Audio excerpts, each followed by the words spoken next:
नमस्कार प्यारे बच्चों, हिंदी विद नीरू में आपका स्वागत है। आज हम पढ़ रहे हैं पाठ बहुत बड़ा धनवान। देखिए, केवल धन और दौलत से मनुष्य जो है वो धनवान नहीं बनता। हमारे हाथ पैर, आँख, कान ये सबसे बड़ी दौलत है। धन दौलत के अभाव में कोई गरीब नहीं होता। अभाव मतलब कि कमी में। यह बात एक छोटे बच्चे ने कैसे समझ ली, आओ इस कहानी के माध्यम से पढ़ते हैं। बात जो है वो 13वीं शताब्दी की बात है। ईरान के शिराज नगर में एक लड़का रहता था। कौन से नगर में? शिराज नगर में एक लड़का रहता था जिसका नाम क्या था? सादी। बचपन में ही उसके पिता की मृत्यु हो गई थी, यानी कि उनकी किसी कारणवश मौत हो गई थी। उसकी माँ ही उसका पालन पोषण करती थी, यानी कि सादी को उसकी माता ने ही बड़ा किया, उसी ने उसका पालन पोषण किया। रमजान का महीना था। रमज़ान जो है वो मुस्लिम समाज में बहुत ही महत्वपूर्ण महीना होता है, जिसमें सभी मुस्लिम समाज के लोग व्रत रखते हैं एक तरह से, और रोज़ा रखते हैं और नमाज पढ़ते हैं। तो ये जो प्रतिक्रिया होती है ये पूरे 1 महीने तक चलती है। तो उस समय भी यही था कि रमज़ान का महीना था, और जो शादी है वो रमज़ान के महीने के बाद जो चांद निकलता है, ईद, उसके लिए बहुत ही ज़्यादा उत्साहित है। तो बाज़ारों में खूब रौनक है और चहल पहल थी।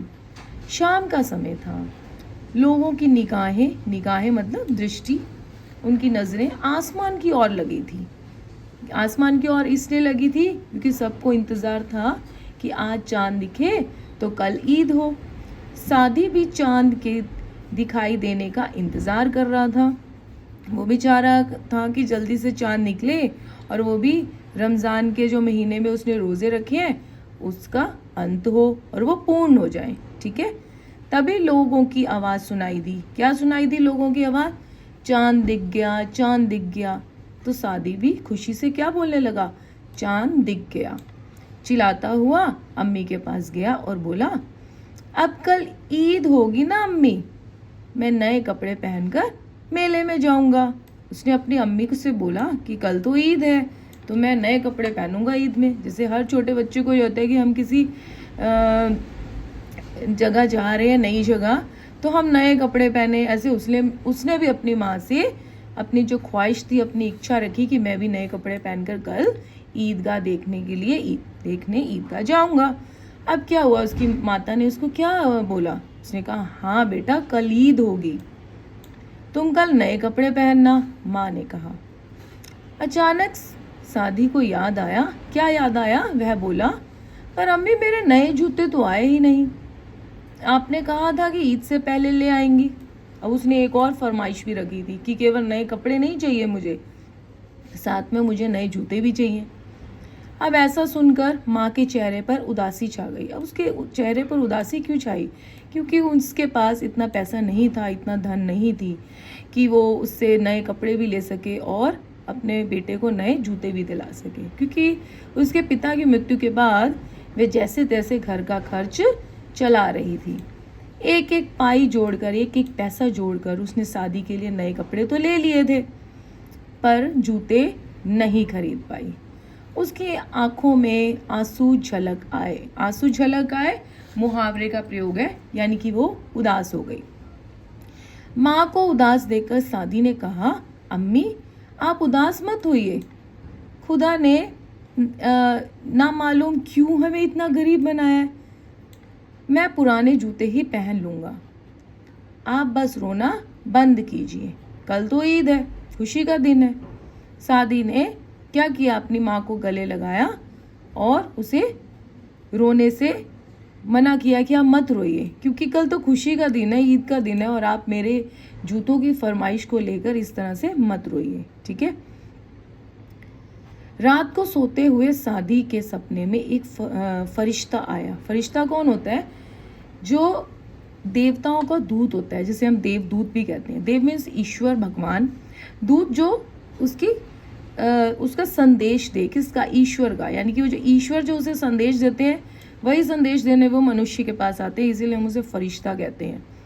उसकी दाढ़ी कैसी थी? वो बिल्कुल सफ़ेद कलर का था। उसकी दाढ़ी लंबी थी और सफ़ेद थी। उसके जो कपड़े थे वो भी कैसे थे? सफ़ेद। उसने सफ़ेद कपड़े पहने हुए थे और उसके चेहरे से तेज प्रकाश निकल रहा था। अगर आपसे प्रश्न पूछा जाए कि फरिश्ता जो था वो कैसा दिखता था, तो आप लिख सकते हैं कि वो लंबी दाढ़ी थी, सफ़ेद रंग की थी, है ना, और उसने सफ़ेद कपड़े पहने हुए थे, उसके चेहरे से तेज प्रकाश निकल रहा था।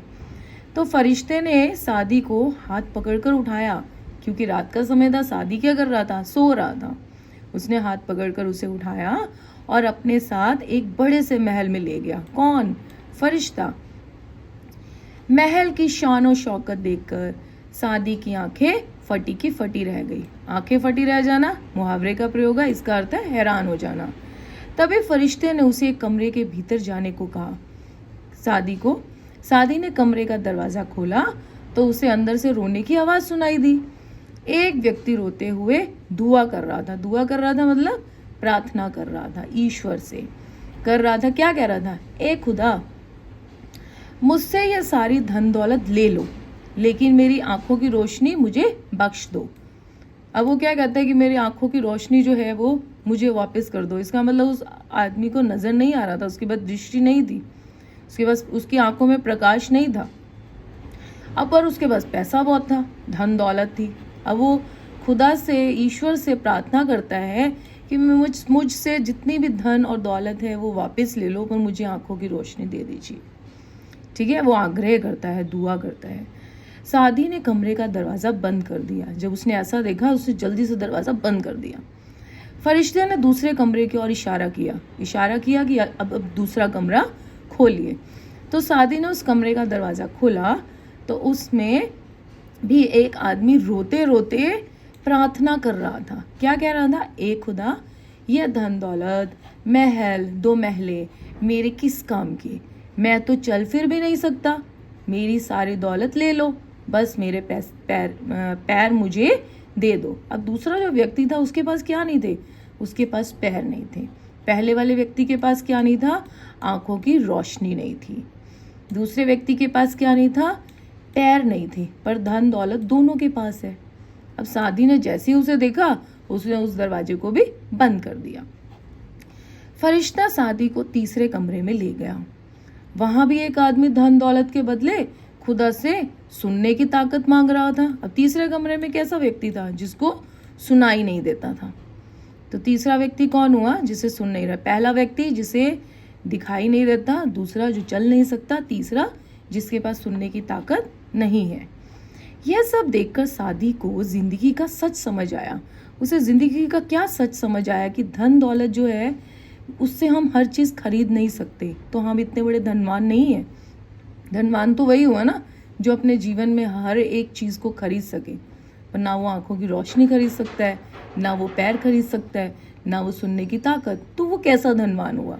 उसे ये बात समझ आ गई। वह सोचने लगा कि धन दौलत होते हुए भी ये लोग कितने गरीब हैं। मैं तो बहुत बड़ा धनवान हूँ, है ना। उसने ये सोचा। मैं क्या कर रहा था? मैं बिना वजह ही खुदा से अपनी गरीबी की शिकायत कर रहा था कि मैं कितना गरीब हूँ, कितना गरीब हूँ। पर अब मुझे ऐसी शिकायत नहीं करनी चाहिए, है ना। खुदा ने तो मुझे क्या क्या दिया है। वो अपने आप से बात करने लगा। क्या कहने लगा? कि खुदा ने तो मुझे आँख दी है, कान दिए हैं, हाथ दिए हैं, पैर दिए हैं, सब कुछ दिया है। गरीब तो ये लोग हैं। और क्या बोलने लगा? ए खुदा, मुझे बुरा भला कहने के लिए माफ़ कर दे। वे क्या करने लगा? बुदबुदाने लगा। बुदबुदाना यानी कि अपने मन ही मन में ईश्वर के साथ बात करने लगा। कुछ ना कुछ बुदबुदाने लगा। अपने आप से जब हम बात करते हैं ना तो हम अपने आप से बुदबुदाते लगते हैं कि अरे मैंने ऐसा किया, ये मुझे नहीं करना था, ये मैंने ठीक किया। तो हम इस तरह से दिन में पता नहीं कितनी बार ईश्वर से किसी ना किसी कारणवश कोई ना कोई बात करते रहते हैं। तो उसने भी इसी तरह से कहा कि ईश्वर मुझे आप माफ़ कर दीजिए, मैंने ऐसे आपको शिकायत लगाई, फिर मैं तो बहुत धनवान हूँ। ठीक है। आगे सादी ने फरिश्ते की ओर पलट कर देखा। अब जैसे ही उसने देखा कि फरिश्ते ने तो मुझे जीवन का सच बता दिया, अब वो उससे बात करना चाहता है। जैसे ही उसने पलट कर देखा तो वहाँ कोई नहीं था। सुबह हो गई थी क्योंकि रात के समय में फरिश्ता आया था। अब वो रात में ही उसने सपने में देखा और उनसे मिले, है ना। तो सुबह हो गई तो सादी आंखें मलता हुआ बिस्तर से उठा। उसने पूरी बात जाकर अपनी माँ अम्मी को बताई और कहा, अम्मी हम गरीब नहीं हैं, गरीब तो वे हैं जो देख सुन या चल नहीं सकते, हम तो बहुत बड़े धनवान हैं। अब उसकी अम्मी ने जैसी ये बात सुनी, देख बेटे के मुंह से इतनी समझदार वाली बातें सुनकर माँ ने उसका माथा चूम लिया। उसका माथा क्यों चूम लिया?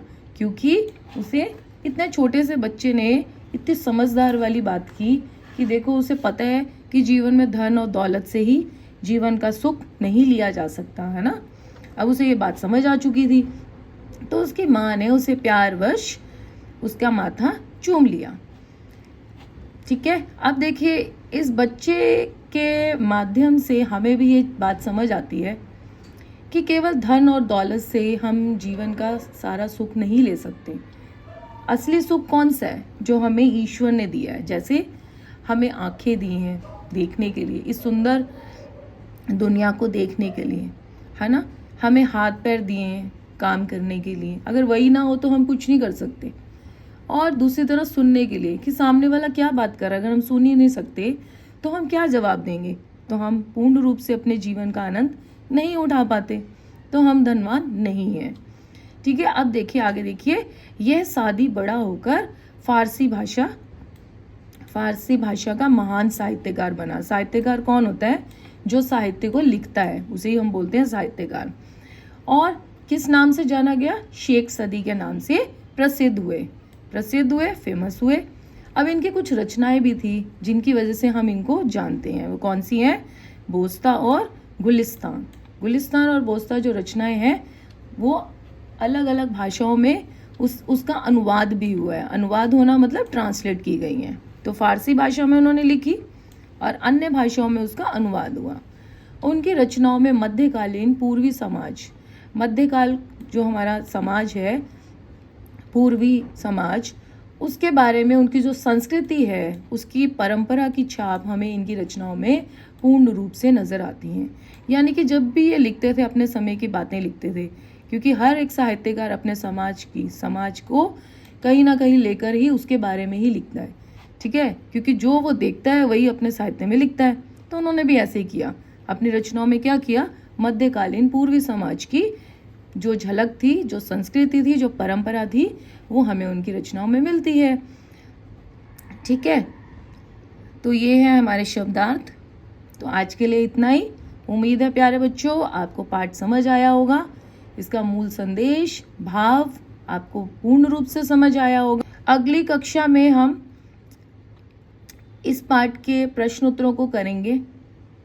तब तक के लिए नमस्कार। मेरे चैनल को सब्सक्राइब करें, लाइक करें और शेयर करना मत भूलिए।